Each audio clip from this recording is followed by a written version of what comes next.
SK banquet hall, central bank के सामने, main road, Maripur, Muzaffarpur का एकमात्र बैंक्वेट हॉल है जहां आप बर्थडे पार्टी से लेकर शादी विवाह तक का कर सकते हैं आयोजन। 2500 स्क्वायर फीट का 3 बड़ा हॉल। एसके बैंक्वेट हॉल में seminar, wedding ceremony, kitty party या बर्थडे पार्टी के साथ अन्य आयोजन को किया जा सकता है। 24 घंटे बिजली पानी के अलावे पार्किंग और लिफ्ट की सुविधा है उपलब्ध। फुल्ली एयर कंडीशन इस बैंक्वेट हॉल में 1, 2 नहीं 18 बाथरूम और कई कमरे हैं उपलब्ध।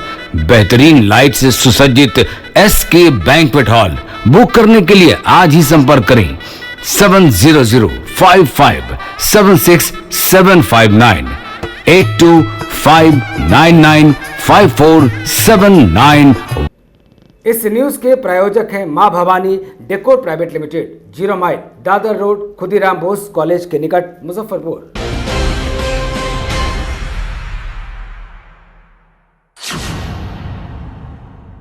नमस्कार, स्वागत है आपका डे न्यूज में और दिन भर की तमाम खबरों के साथ मैं हूं आरती सिंह। आगे बढ़ने से पहले आइए नजर डालते हैं आज की खास खबरों पर।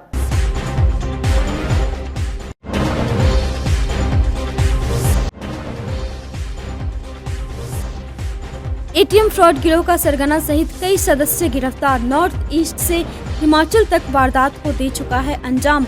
मुजफ्फरपुर के आधा दर्जन से ज्यादा थानों में इसके खिलाफ दर्ज है मामले।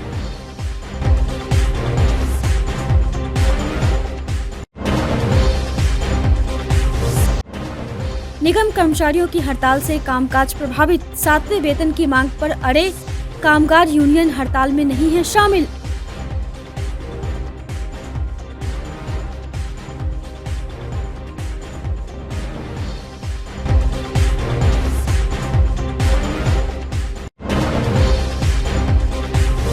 और छोटी सी उम्र में मुजफ्फरपुर की बेटी ने अंतर्राष्ट्रीय मंच से लैंगिक समानता और महिला सशक्तिकरण पर की आवाज बुलंद। संयुक्त राष्ट्र फाउंडेशन से तीसरी बार मिला अवार्ड।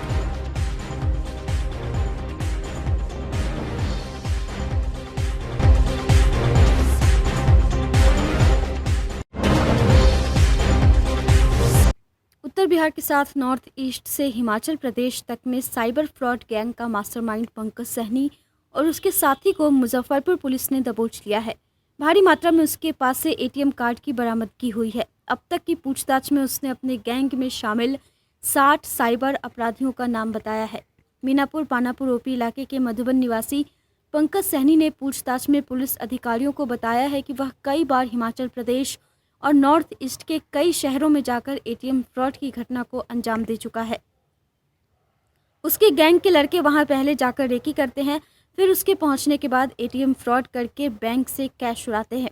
कई राज्यों और शहरों में उसके खिलाफ प्राथमिकी दर्ज है। मुजफ्फरपुर जिले के अहियापुर, काजी मोहम्मदपुर सदर, मिठनपुरा, ब्रह्मपुरा, सरैया, मीनापुर थाना और पानापुर ओपी में तो पहले से ही केस दर्ज है।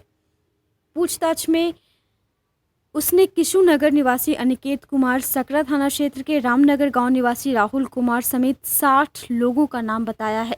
डीएसपी पूर्वी मनोज पांडे का कहना है कि पंकज और उसके साथी से पूछताछ की जा रही है। उसने अब तक 60 से ज़्यादा साथियों का नाम बताया है। कई स्टेट में भी वह फ्रॉड करने की जानकारी दिया है। उन स्टेट की पुलिस से संपर्क कर प्राथमिकी की जानकारी ली जा रही है। पंकज सैनी सत्तारूढ़ पार्टी के नेता का बेटा है। वह करोड़पति बन गया है। कम से कम 12 वर्षों से इस धंधे को अंजाम दे रहा है। फ्रॉड की राशि से ही गांव और मुजफ्फरपुर शहर में मकान बनवाया और स्कॉर्पियो गाड़ी खरीदी है। उसने 3 शादियां की हैं। उसकी मां पंचायत समिति सदस्य जबकि पिता सत्तारूढ़ दल के प्रखंड अध्यक्ष रह चुके हैं।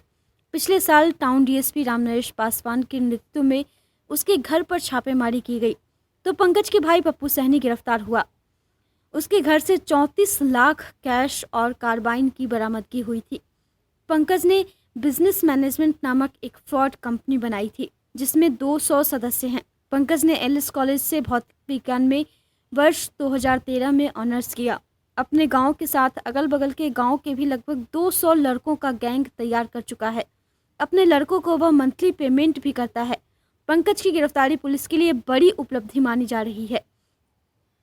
डीएसपी मनोज पांडे का कहना है कि पंकज का जितने भी थाने में केस है, इन सभी केसों में रिमांड की तैयारी चल रही है। इसके साथ ही स्पीडी ट्रायल चलाकर पंकज को सजा भी दिलाई जाएगी।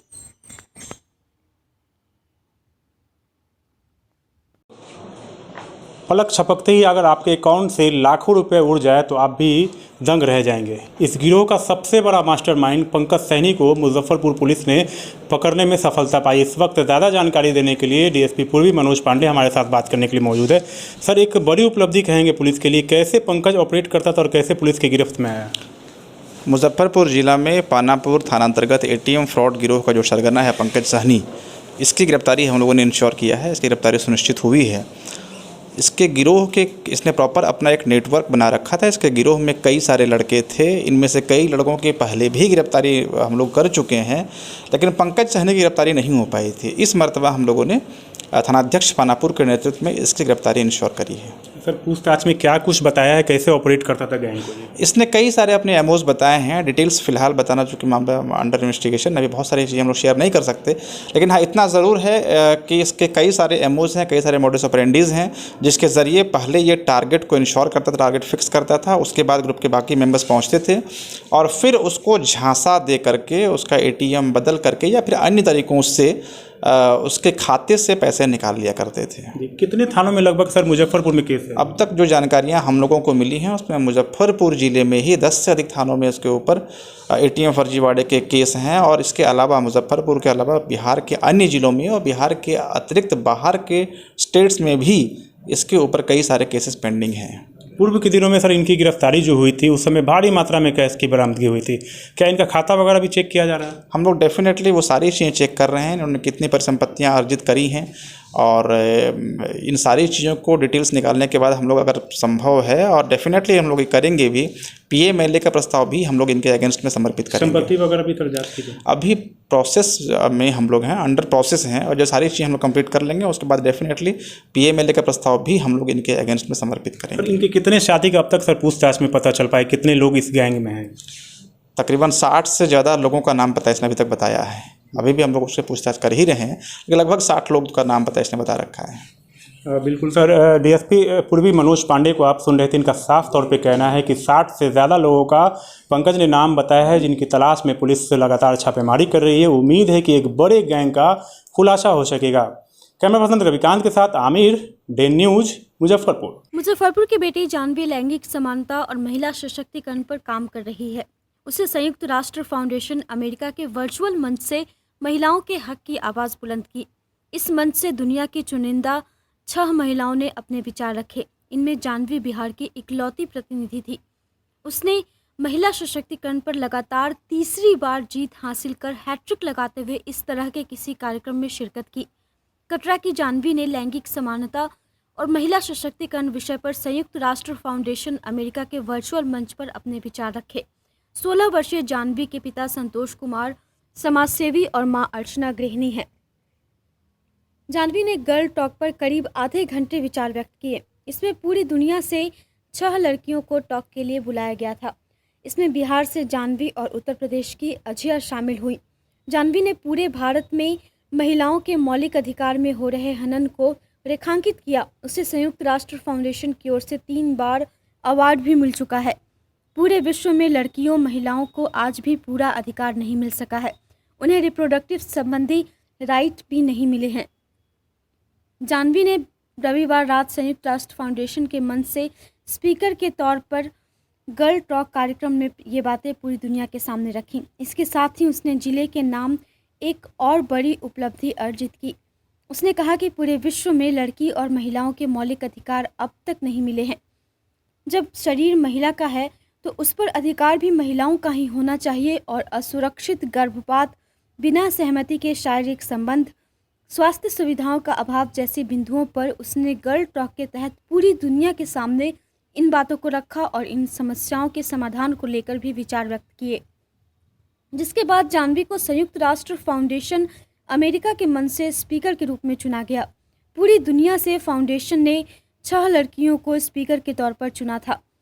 इनमें भारत से 2 का चयन किया गया था। इसमें मुजफ्फरपुर की जानवी और उत्तर प्रदेश की अजिया को मौका मिला। इस कार्यक्रम में आधे घंटे तक जानवी ने ग्लोबल मंच से ऑनलाइन माध्यम से महिलाओं के हक हुकूम की आवाज़ लगाई। जाह्नवी छोटी सी उम्र में लैंगिक समानता और महिला सशक्तिकरण पर लगातार काम कर रही है। यही नहीं, इस छोटी सी उम्र में लैंगिक समानता पर किताब भी लिखी है। संयुक्त राष्ट्र अमेरिका के मंच पर स्पीकर के तौर पर जाह्नवी ने सेक्सुअल और प्रजनन संबंधी अधिकार और न्याय पर विचार रखे। हो रहा है, बहुत खुशी की बात है। मुझे एक ग्लोबल स्पीकर की तरह चुना गया था यूनाइटेड नेशंस फाउंडेशन गर्लअप की तरफ से, और ये जो था ये 26 मई को हुआ था, जिस दिन मैंने संबोधित किया था sexual and reproductive health rights के ऊपर। इसका मेन मोटिव ये था कि मतलब महिलाओं को ये संदेश देना कि उनके शरीर पर उनका अधिकार है, और कोई और आके अगर उनके शरीर पर आधिपत्य जमाता है तो ये बिल्कुल गलत है, और कानूनी तौर पर भी वो उस इंसान के खिलाफ एक लीगल एक्शन ले सकती हैं। और उसमें मेरे साथ साथ और भी 5 लीडर्स थे, जो पूरे ग्लोबल लीडर्स थे, जो पूरी दुनिया की तरफ से आए थे, और सबने अपने अपने विचार रखे। यही टॉपिक था उस दिन का, sexual and reproductive health rights. और ये टॉपिक जो है ये हर उस लड़की के साथ गुजरती है जो फाइनेंशियली स्टेबल नहीं होती, या फिर जिसके लाइफ में वो कुछ की नहीं होती। ज़्यादातर गांव की औरतों के साथ उनका शोषण होता है, और एक कहते नहीं, एक as a child producing machine, महिलाओं को as a child producing machine ही ट्रीट किया जाता है अभी भी कई जगहों पर। मतलब आपका काम है सिर्फ बच्चे पैदा करना, आपकी लाइफ में आपके क्या गोल्स थे, क्या एम्बिशंस थे, इस बात की कहीं पे भी कोई भी कदर नहीं होती। तो इन्हीं सब चीज़ों को लेकर वो सेशन रखा गया था, जिसको मैंने संबोधित किया और अपनी बात को दुनिया के सामने रखा। तो भविष्य में क्या होगा? भविष्य में इसी बारे में तो जी मैं ये भविष्य चाहती हूँ कि जब आगे जो फ्यूचर आए, आगे का जो जनरेशन आए, जो उस जनरेशन की लड़कियों को ऐसा कुछ भी फेस ना करना पड़े जो हमारी पिछली माताओं को, चाचियों को जिन प्रॉब्लम से गुजरना पड़ा था, वो सब कभी भी फेस ना करना पड़े। और अभी रिसेंटली वर्ल्ड मेंस्ट्रुअल डे के दिन 28 मई के दिन मैंने एक तस्वीर डाली थी जिसमें मैंने अपनी आँखों के ऊपर एक सैनिटरी पैड चिपकाया हुआ था, और मैंने अपने होठों पे ये चुप्पी का सिंबल बनाया हुआ था। उस फ़ोटो के पीछे का मेरा मकसद यही था कि ये जो लोगों की आंखों पर अंधकार की पट्टी बंधी हुई है, ये जो लोगों के ऊपर जो भ्रम की पट्टी बंधी हुई है, उसको हटाया जाए। और सैनिटरी पैड क्या है, मेंस्ट्रुएशन जो है, पीरियड्स जो है, वो एक नेचुरल प्रोसेस है जो हर लड़की के साथ होता है, और शायद अगर ये ना हो तो हमारी दुनिया आगे ना बढ़ पाए। पर फिर भी लोग इतना ज़्यादा छुप के बात करते हैं इस बारे में। हम लोग दुकान पर जाते हैं तो इंतज़ार करते हैं कि आजू बाजू के लोग हट जाएँ तो हम लोग बोलें कि भाई हमको पैड दे दो, और जब दुकानदार उसको देंगे तो पहले 3 न्यूज़पेपर में उसको फोल्ड करके काली पन्नी में डाल के, और इतना छुपा के तो लोग सिगरेट और शराब भी नहीं बेचते जितना छुपा के लोग एक सैनिटरी पैड और मेंस्ट्रुअल प्रोडक्ट को बेचते हैं। तो उस वर्ल्ड मेंस्ट्रुअल हाइजीन डे पर मैं यही संदेश दुनिया को देना चाहती थी कि ऐसा बिल्कुल भी नहीं करना चाहिए। पीरियड से रिलेटेड किसी भी तरह की पीरियड पॉवर्टी हमारी दुनिया में है अभी भी। कई सारी महिलाएं हैं जिनको सैनिटरी पैड्स नहीं मिल पाते, जिनको हाथ धोने के लिए साबुन नहीं मिल पाता, वो सब बहुत सारी समस्याओं में जी रही हैं। तो मैं चाहती हूँ कि दुनिया भर के वर्ल्ड लीडर्स, हमारे भारत की सरकार पैड्स के ऊपर से जो टैक्स है उसको हटाए और ध्यान दे ग्रास रूट लेवल पर। जो लोग पढ़े लिखे हैं उनके घर में कोई प्रॉब्लम नहीं है सैनिटरी पैड का। मोस्टली प्रॉब्लम वहाँ आती है गांव के इलाकों में, जहाँ पर मतलब कई औरतों ने तो आज तक पैड को देखा भी नहीं है कि वो कैसा होता है, तो वो यूज़ कहाँ से करेंगी। तो मैं चाहती हूँ कि सरकार उन लोगों पर ज़्यादा ध्यान दे, फ्री में जाके सैनिटरी पैड्स का डिस्ट्रीब्यूशन करे। और मैं अपनी तरफ से यही करती हूँ, जब मैं सेमिनार्स कराती हूँ तो वहाँ पर मैं फ्री में सैनिटरी पैड्स भी देती हूँ लोगों को, लड़कियों को। तो मैं यही चाहती हूँ, दुनिया भर के वर्ल्ड लीडर से मेरी यही रिक्वेस्ट है कि वो भी ऐसा करें और ग्रास रूट लेवल के लोगों पे ज़्यादा ध्यान दें। पीरियड से जुड़े जो टैबूज हैं उनको कैसे दूर? जी, ये टैबू का दूर करने का तरीका है एक अवेयरनेस जनरेशन, एक तरीका है। अगर आप लोगों से बात करेंगे ज़्यादा, मैं जब जाती हूँ सेमिनार्स में गाँव में, तो लड़कियों के पास थोड़ा खुल के बोलती हूँ और लड़कों के पास भी कोशिश करती हूँ, क्योंकि लड़के समझ जाएंगे अगर। तो कहते नहीं कि अभी भी हमारी सोसाइटी जो है वो मेल डोमिनेंट सोसाइटी है, अभी तक ये चीज़ नहीं बदला है हमारे समाज का। तो अगर लड़के समझ जाएंगे, अगर पुरुष समझ जाएंगे, तो कई हद तक ये समस्या दूर हो जाएगी। और मैं लड़कियों से बात करती हूँ, मैं औरतों से बात करती हूँ कि उनके साथ अगर कुछ भी गलत हो रहा है ऐसा, अगर उनको उनके फैमिली सैनिटरी पैड नहीं प्रोवाइड कर रही है, उनको किसी भी तरह का टॉर्चर किया जा रहा है मेंस्ट्रुएशन रिलेटेड, तो वो इस पर कोई ना कोई एक्शन लें, क्योंकि चुप्पी तोड़ना ही एक इलाज है। अगर आप चुपचाप बैठे रहोगे, कहते हैं जितना सफ़र करोगे लोग उतना सफ़र आपको कराएंगे। तो कोशिश करो कि अपनी आवाज़ को बुलंद करके आगे आओ और बात करो इस बारे में। तो आपकी जो तस्वीर वायरल हुई, जी, उसको देख के तो यही लग रहा है कि आप भी चुप्पी पहली सारा। जी, तो मैं वही कह रही हूँ कि आँखों पर ये सैनिटरी पैड डाल के ये जो आँखों पर जो अंधकार है और ये जो चुप्पी है, इसको तोड़ो, आगे बढ़ो। और ये एक बहुत ही बड़ा स्टेप था। ऐसे कोई आँख पे सैनिटरी पैड चिपकाकर और फ़ोटो को सोशल मीडिया पे डाल देना, न्यूज़पेपर्स में जाना फ़ोटो का, और तो ये मैं यही कहना चाहती हूँ लड़कियों को कि जब मैं अपने आँख पर सैनिटरी पैड चिपकाकर फ़ोटो डाल सकती हूँ तो तुम कम से कम दुकानदार से खुल के मांग तो सकती हो, अपने घर में इस बारे में बात कर सकती हो। और लड़कियों से यही है मेरी कि वो पहले शर्माना बंद करें। मेनली प्रॉब्लम लड़कियों की आ जाती है कि वो बोल नहीं पाती खुल के। तो मैं चाहती हूँ कि हर लड़की अपनी आवाज़ को बुलंद करे, आगे बढ़े और बात करे, कम से कम कोशिश करे अपनी बातों को लोगों तक पहुँचाने की। प्रधानमंत्री नरेंद्र मोदी के कार्यकाल के 8 वर्ष पूरे होने के उपलक्ष्य में सेवा, सुशासन और गरीब कल्याण पर्व के तहत भाजपा महिला मोर्चा की जिलाध्यक्ष डॉक्टर रागिनी रानी के नेतृत्व में सोमवार को बालूघाट माधव नगर स्थित एक विद्यालय में जिला स्तरीय महिला जनप्रतिनिधि सम्मान एवं जागरूकता सभा का आयोजन किया गया। कार्यक्रम का शुभारंभ मुख्य अतिथि प्रदेश प्रवक्ता अखिलेश कुमार सिंह, भाजपा जिलाध्यक्ष रंजन कुमार और पूर्व विधायक बेबी कुमारी ने दीप प्रज्वलित कर किया। स्वागत भाषण के बाद सभी महिला उद्यमियों को अंग वस्त्र और गुलाब का फूल देकर सम्मानित किया गया। भाजपा जिलाध्यक्ष रंजन कुमार ने बताया कि 8 साल बेमिसाल प्रधानमंत्री के कार्यकाल कार्यक्रम के तहत 14 जून तक विभिन्न मोर्चा के द्वारा कई कार्यक्रमों का आयोजन किया जा रहा है। आज के कार्यक्रम में महिला उद्यमियों को सम्मानित किया गया।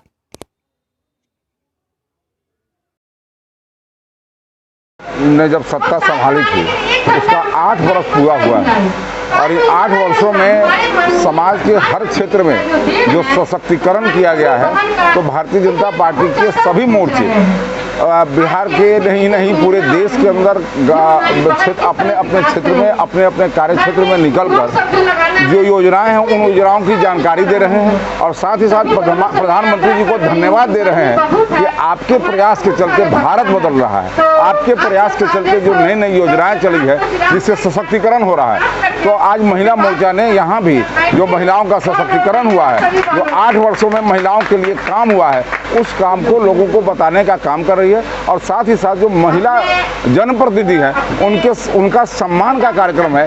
ऐसे महिला जो आगे निकल करके और उद्यमी हैं और अन्य क्षेत्रों में अच्छा काम कर रही है, उनके सशक्तिकरण और उनके सम्मान के लिए यह कार्यक्रम रखा गया है और इस प्रकार से पूरे बिहार और पूरे देश के अंदर कार्यक्रम चलाए जा रहे हैं। आज हम लोग महिला मोर्चा के तरफ से देश के आदरणीय प्रधानमंत्री जी का 8 साल पूरा होने पे जो सेवा और सुशासन गरीब कल्याण पर्व के तहत से जो हमारे महिलाओं बहन जनप्रतिनिधि हैं उनका सम्मान समारोह हम लोग रखे हुए हैं और हमारे देश के प्रधानमंत्री और एनडीए की सरकार ने जो महिलाओं के लिए जो जनधन योजना से लेकर सुकन्या योजना और नारी सशक्तिकरण पर उज्ज्वला योजना, बहुत तरह की ऐसी योजना है जो महिलाओं उद्यमी जो हमारी केंद्र सरकार जो दी है। अभी किसान महिलाओं के लिए सम्मान देने का काम किया है।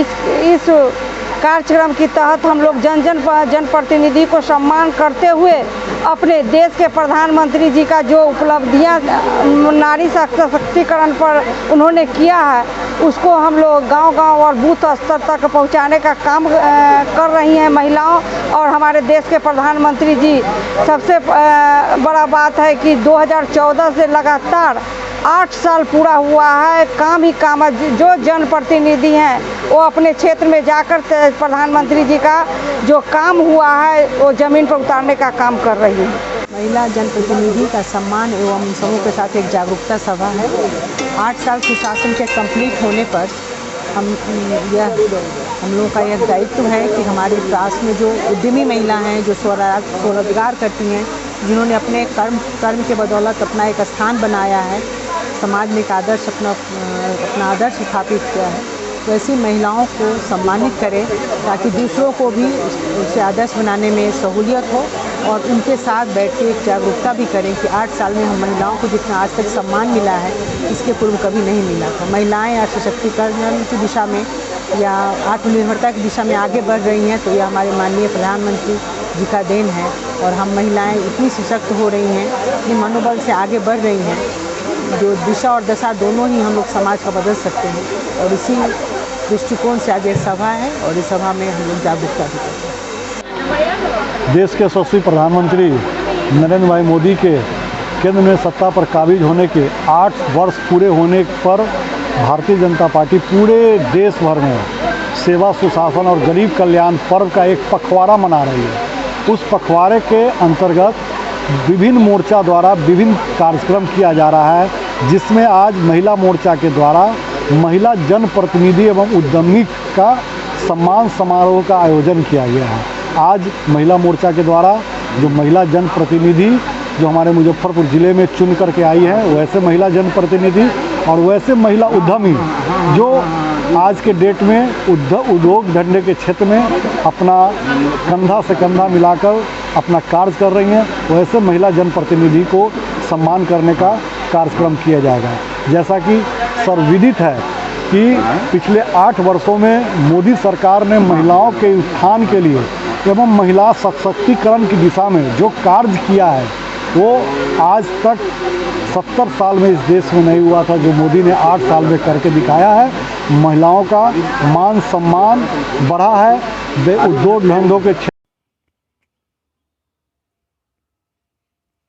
मुजफ्फरपुर मोतीपुर बाजार के बीचों बीच स्थित मानसरोवर तालाब के जीर्णोद्धार के लिए सोमवार को दर्जनों महिला पुरुष वार्ड पार्षद सविता देवी एवं सामाजिक कार्यकर्ता संतोष गुप्ता के नेतृत्व में पैदल मार्च करते हुए नगर कार्यालय पहुंचे।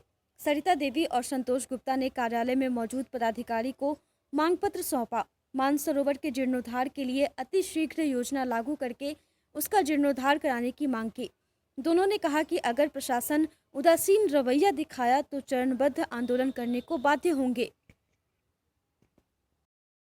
आज जो पैदल मार्च किया गया है उसका उद्देश्य है, ये सामने जो आप देख रहे हैं मानसरोवर तालाब, ये वर्षों से उपेक्षित है, ये जीर्ण शीर्ण अवस्था में है और ये मृत प्राय है हो चुका है। इसके जीर्णोद्धार के लिए जो है यहाँ की जो माताएं बहनें हैं उन लोगों के साथ जो है यहाँ के जो स्थानीय प्रबुद्ध नागरिक लोग थे, इसके जीर्णोद्धार के लिए जो है इसका ये पैदल मार्च का कार्यक्रम रखा गया था।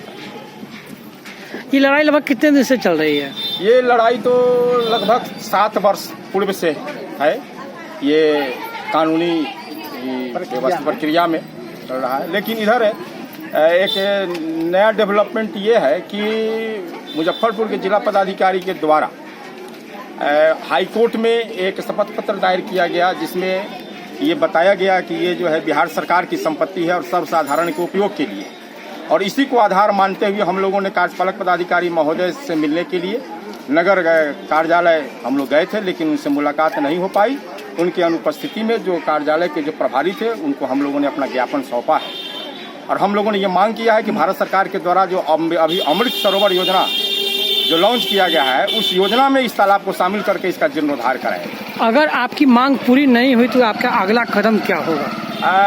अभी तो हम लोग थोड़ा इंतजार करेंगे, देखेंगे कि इनके तरफ से जो है क्या किया जा रहा है, और अगर ऐसी स्थिति बनेगी तो जो हमारे ये आंदोलन का यह प्रथम चरण है, इसको चरणबद्ध तरीके से हम आगे इसको लेकर के जाएंगे। साहित्यकार डॉक्टर संजय पंकज, आचार्य पंडित कमलापति त्रिपाठी एवं अविनाश तिरंगा ने संयुक्त रूप से बताया कि इसी वर्ष नवंबर महीने में सामूहिक शुभ विवाह उत्सव मनाया जाएगा, जिसमें लगभग 250 निर्धन लड़कियों की शादी कराई जाएगी।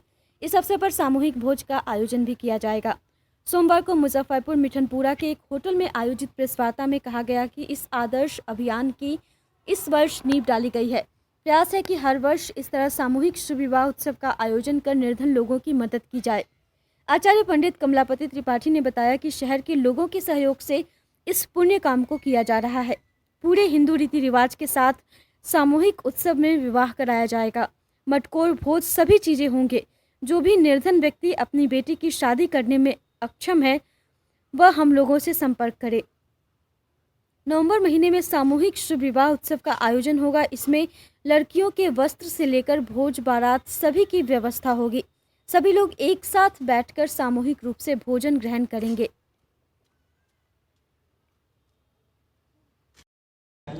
हमारे मन में 2018 से इस प्रकार की प्रेरणा भगवत भक्ति से प्राप्त हो रही थी और तब से मैं उद्वेलित था कि इस मुजफ्फरपुर की धरा पर यह ऐतिहासिक कार्यक्रम का आयोजन किया जाए। इसी क्रम में साहित्य की धरा पर आलोकित सूर्य की तरह श्री संजय पंकज जी मुझे दिखे और इनको हमने बुलाया, आग्रह किया और यह कार्यक्रम किस प्रकार से समाज के उन वर्गों के लिए जो असहाय हैं, जो अपनी बेटी के कन्यादान के लिए अक्षम है, जो लोग पूर्ण रूप से चाहते तो हैं कि समय पर उनकी बिटिया का शादी हो, लेकिन आर्थिक कष्ट के कारण, पारिवारिक परिस्थिति अनुकूल नहीं होने के कारण उनका विवाह समय पर नहीं हो पाता है, इस विवाह का संपूर्ण भार समाज वहन करे और समाज का यह दायित्व हो कि उसे बेटी की तरह हम विदा करें। 3 दिनों का यह कार्यक्रम होगा। यह कार्यक्रम मटकूर से प्रारंभ होगा। भगवान के पूजन के बाद हम विवाहित जोड़ों को विदाई करेंगे।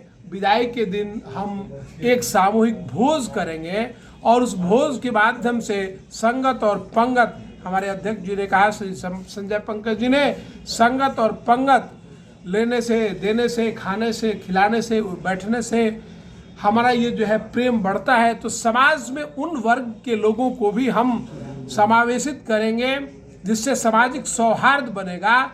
चारों वर्णों का ये एक युग्म कार्यक्रम होगा जिससे हमारा जो है मुजफ्फरपुर ऐतिहासिक बनेगा और हमारा सम्मान, हमारे समाज का गौरव बढ़ेगा। हमारी कन्याओं की उपेक्षा, समय पर उनका विवाह होना यह हम लोगों का भी धर्म है। पहले क्या होता था, बच्चियों के विवाह में पिता अक्षम होते थे और समाज के लोग चंदा इकट्ठा करते थे और बच्चियों का विवाह करते थे।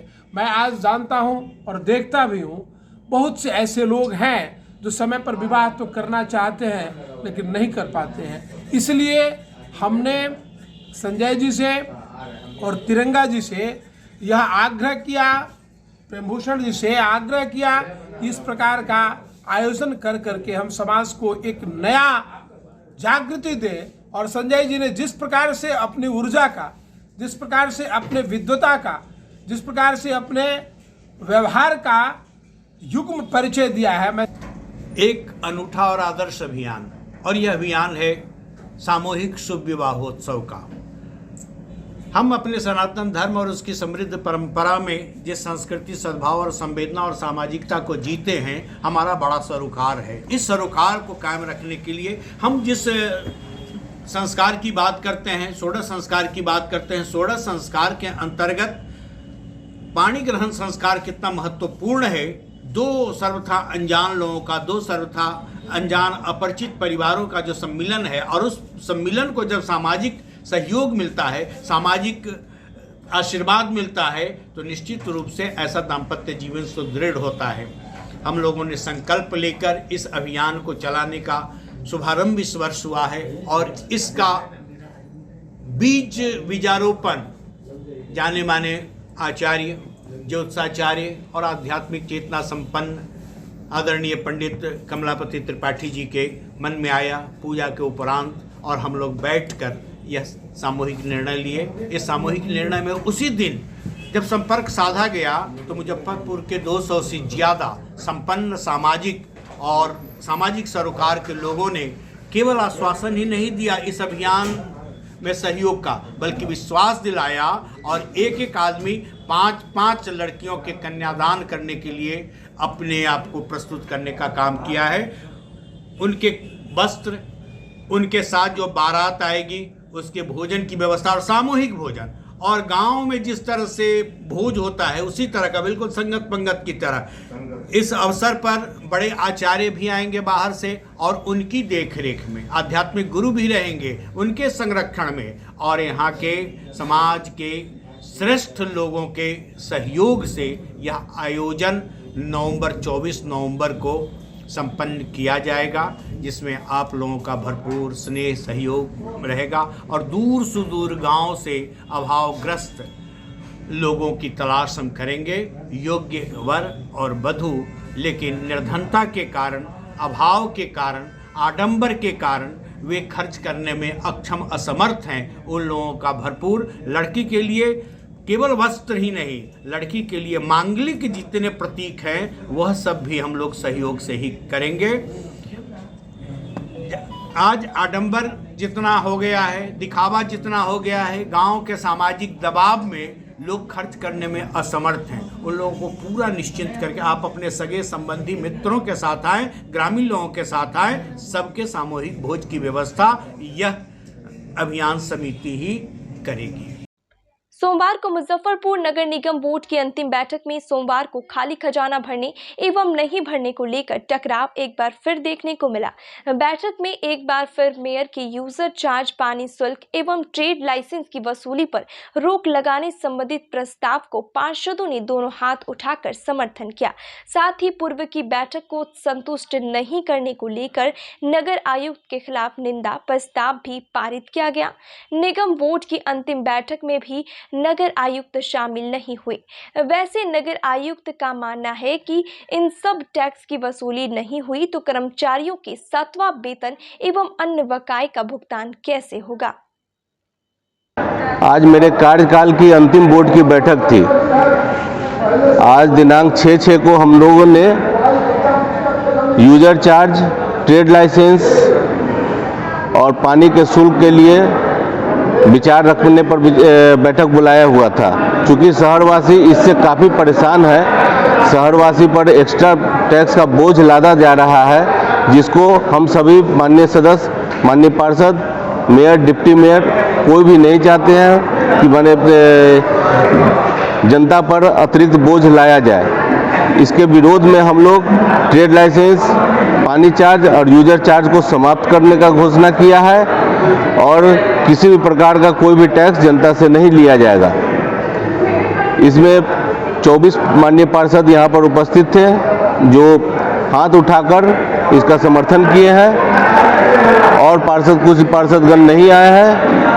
अब किस कारण से नहीं आए ये तो वही बता सकते हैं। बाकी सभी माननीय पार्षद को सूचना पहले से थी कि आज 6/6 को बोर्ड की बैठक होनी थी और नगर आयुक्त तानाशाही रवैया अपनाते हुए बोर्ड की बैठक को नहीं हो, इसके लिए उन्होंने एक आज नोटिस निकाल दिया कि 72 घंटा पहले चूंकि पार्षद लोगों को सूचना नहीं मिला था, इस कारण से बोर्ड की बैठक आज स्थगित की जाती है। मैं उनको बताना चाहता हूं कि चिट्ठी पहुंचाना कर्मचारी का काम है, नगर आयुक्त उनके हेड हैं, उनका दायित्व तो बनता था कि ससमय लेटर माननीय पार्षद को उपलब्ध कराना चाहिए था, जो कि उन्होंने नहीं करवाया।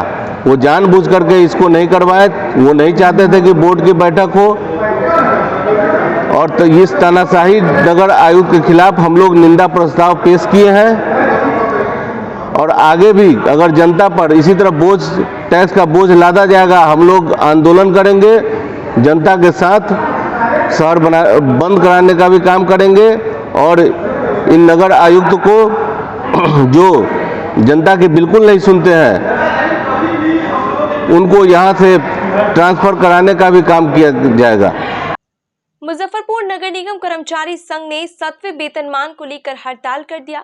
वहीं दूसरी ओर कामगार यूनियन के हड़ताल का समर्थन तो लिया लेकिन बंद में शामिल नहीं हुए। संघ के नेताओं ने नगर आयुक्त, मेयर और उप मेयर के कार्यालय के बाहर धरना पर बैठ जमकर नारेबाजी की। संघ ने महामंत्री सत्येंद्र प्रसाद सिंह ने बताया कि जब तक उनकी मांगों को नहीं माना जाएगा हड़ताल जारी रहेगा। वहीं कामगार यूनियन के मंत्री अशोक सिंह ने कर्मचारियों की मांग को जायज ठहराते हुए मांगों को जल्द से जल्द पूरा कराने की मांग अधिकारियों से की। वेतन का भुगतान करना होगा, वेतन का भुगतान करना होगा। देखिए, राज्य सरकार से भी महासंघ का बात हुआ था और राज्य सरकार ने एक जयप्रकाश मंडल विशेष सचिव 5 पदाधिकारी के साथ एक कमेटी बनाया था। कमेटी ने स्पष्ट अनुशंसा दिया कि जिस तरह से 6ठा वेतन नगर निकाय कर्मचारी को दिया गया है, 7वां भी वेतन दिया जाए। पटना नगर निगम में, दरभंगा नगर निगम में, रक्सौल नगर निगम में विभिन्न जगहों पर मिल भी रहा है, लेकिन निधि का अभाव दिखा के दे रहे हैं। मुजफ्फरपुर नगर निगम में पैसे की कोई दिक्कत नहीं है, लेकिन कर्मचारी वसूल कर रहे हैं तो वसूली पर रोक लगाना और कर्मचारी को निगम मद का पैसा लेके जब टेंडर हो जाएगा, अभी 15 लाख का हुआ है, तो जब पैसा टेंडर होकर काम हो जाएगा तो कर्मचारी का वेतन कहाँ से मिलेगा, 7वां वेतन कहाँ से मिलेगा, रोना रो रहे हैं। इसलिए यह महासंघ से भी मैं सरकार से मांग किया हूँ जनी साहब विभिन्न योजना का पैसा योजना से खर्च करिए और निगम मत का पैसा पहले 7वां वेतन दे दीजिए, अंतर वेतन दे दीजिए, जो करना है करिए। हम लोग 7वां वेतन के लिए आज कई वर्षों से प्रयासरत थे, लिखा पढ़ी करते थे, लेकिन निगम प्रशासन द्वारा उसको रद्दी के टोकरी में रख दिया जाता था। इधर हम लोग पूरे कर्मचारी जग चुके हैं कि मुझे 7वां वेतन चाहिए तो चाहिए, कस्टम वेतन का अंतर राशि का भुगतान होना चाहिए तो होना चाहिए। साथ ही निगम कोष का जो लूट खसोट है इसका रक्षा कैसे हो, उसके लिए हमने बहुत मंथन किया। मंथन के बाद निर्णय हुआ कि जब तक कर्मचारी आंदोलन नहीं करेंगे तब तक निगम खजाना का रक्षा नहीं हो सकता है। निगम बोर्ड द्वारा बराबर निगम मद से ही लूट खसोट का योजना बनता है और खजाना को लूट करके ले जाता है लोग, जबकि सरकार द्वारा करोड़ों करोड़ रुपया विकास का पड़ा हुआ है, उस पैसा से विकास नहीं होगा। कर्मचारी के पीठ में छुरा नहीं चुभाएंगे, कर्मचारी के पेट में छुरा भोंकेंगे और निगम खजाना का पैसा ले जाके उनको विकास चाहिए। अब विकास के नाम पर बंदरबाट होता है, जिसका जीता जाता उदाहरण है जो नाला बनी है, जो 7 निश्चय में पाइपलाइन बिछा है, उसका समीक्षा उच्च स्तरीय कमेटी बना के करा लिया जाए, कहीं सही नहीं हुआ है। मैंने नगर आयुक्त से भी अनुरोध किया हूँ कि 7 निश्चय में जो भी काम हुआ उसकी जांच हो, गुणवत्ता का ये हो, और साथ साथ जो भी निगम मत का टेंडर है उसको रद्द अविलंब किया जाए। निजीकरण बंद करने, पुरानी पेंशन योजना चालू करने, एक बार में 9 घंटे से ज्यादा ड्यूटी नहीं लेने सहित 10 सूत्री मांगों को लेकर ऑल इंडिया लोको रनिंग स्टाफ एसोसिएशन ने सोमवार को क्रू लॉबी के पास एक दिन का उपवास किया। लोको यूनियन के महामंत्री चुन्नू कुमार ने कहा कि मांगों पर ध्यान नहीं दिए जाने पर अगले 3 तारीख को दिल्ली के जंतर मंतर पर अनशन किया जाएगा।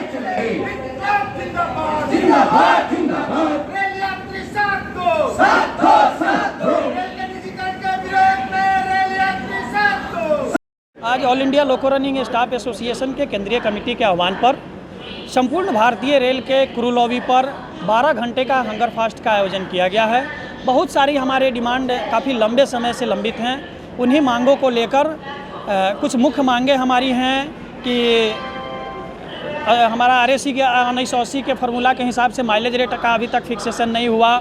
हमारा NPS के विरोध में आंदोलन है। रेल का जो निजीकरण हो रहा है उसके खिलाफ हम लोग आवाज़ उठा रहे हैं। असिस्टेंट लोको पायलट के लिए हम लोग 4200 ग्रेड पे का डिमांड कर रहे हैं और उनको को पायलट का दर्जा देने की मांग कर रहे हैं। रेलवे में जो है सुरक्षित परिचालन के लिए 2 रात से ज़्यादा हमसे ड्यूटी नहीं कराई जाए। आज लगातार 3-3 रात 4-4 रात हम लोग ड्यूटी करने पर मजबूर हो रहे हैं। 11 घंटे 12 घंटे ड्यूटी करने पर मजबूर हैं। आज इतने कड़ाके की गर्मी में लोको कैब में AC नहीं लगा हुआ है, पंखा ठीक से काम नहीं करता है। उस परिस्थिति में हम लोग सुरक्षित परिचालन किस तरह से कर रहे हैं? इस 50, 55, 60 डिग्री सेल्सियस में गर्मी में तपते हुए हम लोग लोको कैब में को वातानुकूलित करने का मांग कर रहे हैं। तमाम इस तरह की मुद्दे हैं जिसको लेकर भारतीय रेल के सभी लॉबी पर आज हम लोग प्रोग्राम कर रहे हैं। हमारी मांगें नहीं सुनी जाती है। 3 अगस्त को फिर से हम मंडल, जितने भी भारतीय रेल के 68 डिवीज़न हैं, सभी डिवीज़न के मंडल रेल प्रबंधक कार्यालय के सामने हमारा हंगर फास्ट होगा और जंतर मंतर पर भी 3 अगस्त को हमारा केंद्रीय कमेटी दिल्ली के जंतर मंतर पर हंगर फास्ट पर बैठेगी। सुगोली स्टेशन पर ट्रेन से गिरकर एक महिला घायल हो गई। जानकारी के अनुसार मुजफ्फरपुर निवासी रजनी देवी मुजफ्फरपुर से रक्सौल ट्रेन से जा रही थी। सुगोली स्टेशन पर बच्ची के लिए कुछ सामान खरीदने के लिए ट्रेन से उतरी। उसके बाद जब ट्रेन पकड़ने गई तब अचानक गिर गई और ट्रेन के नीचे जाने लगी। वहीं मौजूद स्थानीय लोगों ने महिला को देखा और दौड़कर जान बचाई। रेल पुलिस अपनी देखरेख में महिला का इलाज करवा रही है। परिजनों को सूचित कर दिया गया है।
सोमवार को मुजफ्फरपुर समाहरणालय में आयोजित जिला समन्वय समिति की बैठक में आवास योजना की समीक्षा कर डीएम प्रणव कुमार ने 100% पंजीकरण एवं जियो टैगिंग हर हाल में सुनिश्चित करवाने का निर्देश संबंधित अधिकारियों को दिया।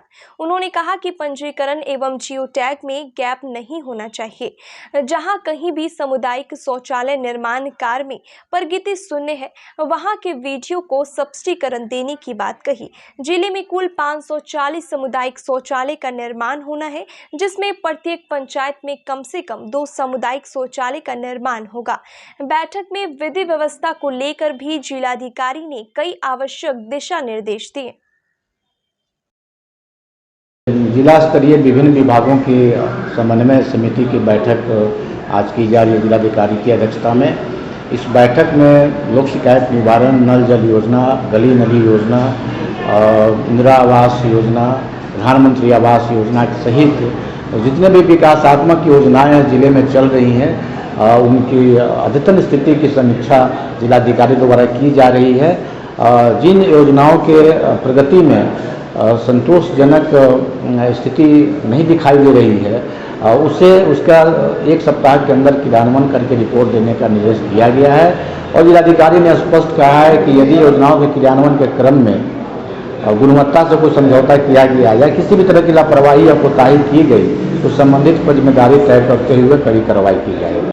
बिहार विश्वविद्यालय के छात्रों ने कहा कि विश्वविद्यालय अपनी सबसे बदतर दौर से गुजर रही है। आज विश्वविद्यालय में पढ़ाई के साथ साथ रिजल्ट भी बाधित है। पिछले 5 वर्षों की रिजल्ट पेंडिंग है, समय पर परीक्षा नहीं हो रही है।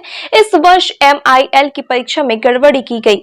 MIL में सिर्फ ऑब्जेक्टिव प्रश्न पूछा गया है, प्रश्न पत्र में गड़बड़ी की गई है। छात्र अभिनव ने कहा कि प्रश्न पत्र की गड़बड़ी की जाँच हो, गड़बड़ी करने वाले पर कार्रवाई की जाए, जो भी पेंडिंग रिजल्ट है उसे ठीक कर प्रकाशित किया जाए। विश्वविद्यालय की सेशन ठीक की जाए। छात्रों ने परीक्षा नियंत्रक के कामकाज पर सवाल उठाया, उनकी बर्खास्तगी की मांग की। कहा कि परीक्षा नियंत्रक पर कार्रवाई नहीं होगा तो आगे आंदोलन करेंगे।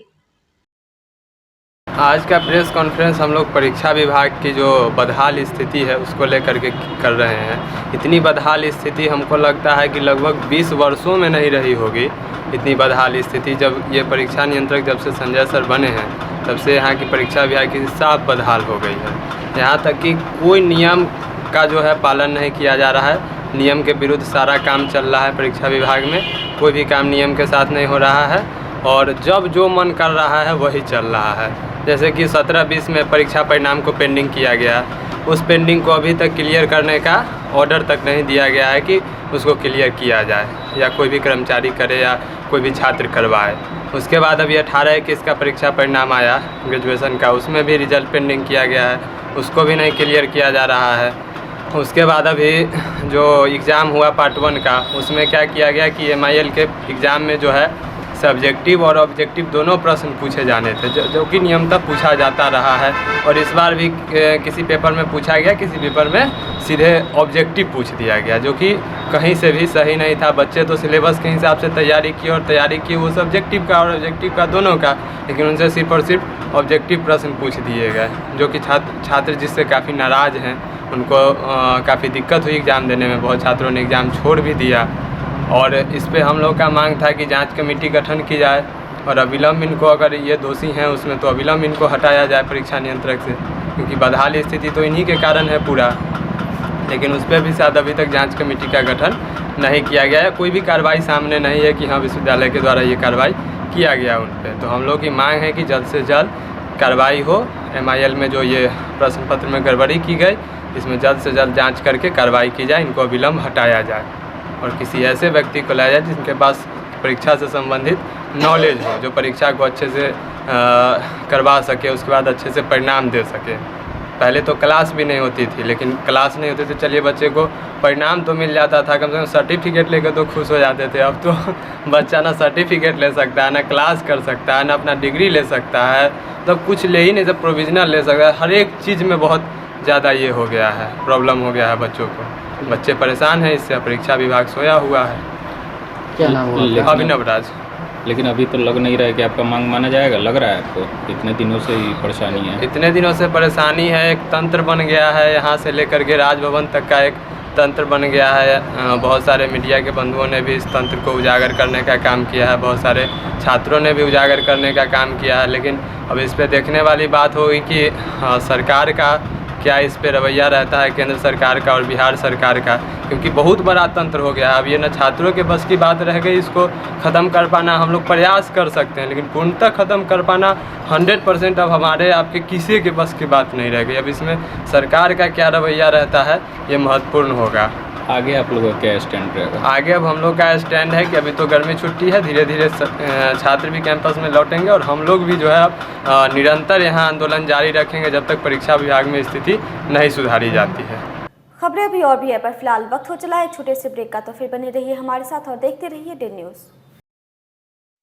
SK banquet hall central bank के सामने मेन रोड माड़ीपुर मुजफ्फरपुर का एकमात्र बैंक्वेट हॉल है जहां आप बर्थडे पार्टी से लेकर शादी विवाह तक का कर सकते हैं आयोजन।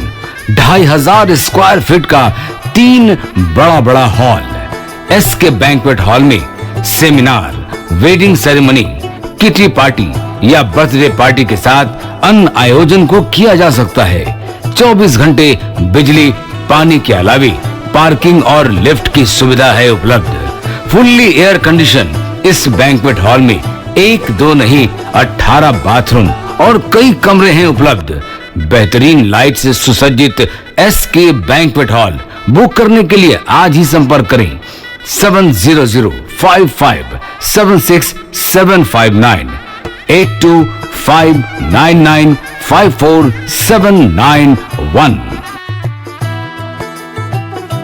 Basement parking, first floor hall, second floor hall, third floor room, fourth floor hall. Area wise एक फ्लोर का एरिया 2500 स्क्वायर फीट है फर्स्ट फ्लोर का, सेकेंड फ्लोर का भी सेम है, थर्ड फ्लोर का भी सेम है, फोर्थ फ्लोर का भी सेम है। इस मैरिज के लिए सबसे अच्छा है क्योंकि बड़ा एरिया, आप चाहे तो 1000 आदमी का भी पार्टी इसमें कर सकते हैं, 500 का भी कर सकते हैं, 200-100 का भी करना हो, कोई बर्थडे करना हो, कोई भी पार्टी करना हो तो आप इसमें आराम से कर सकते हैं क्योंकि 3 हॉल है एक साथ में, तो आप बड़ा से बड़ा भी पार्टी इसमें कर सकते हैं।